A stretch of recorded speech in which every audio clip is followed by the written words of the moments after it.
मुल्क में सोने की फीतोला कीमत में 13,700 रुपए का इजाफा हो गया है। सोने की फीतोला कीमत 5,04,062 रुपए हो गई, जबकि 10 ग्राम सोने की कीमत 11,745 रुपए इजाफे से 4,32,151 रुपए हो गई।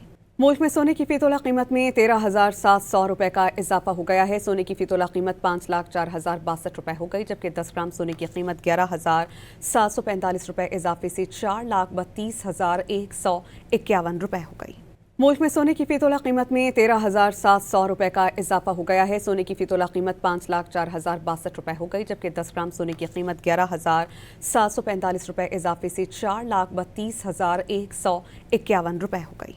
मुल्क में सोने की फीतोला कीमत में 13,700 रुपए का इजाफा हो गया है। सोने की फीतोला कीमत 5,04,062 रुपए हो गई, जबकि 10 ग्राम सोने की कीमत 11,745 रुपए इजाफे से 4,32,151 रुपए हो गई।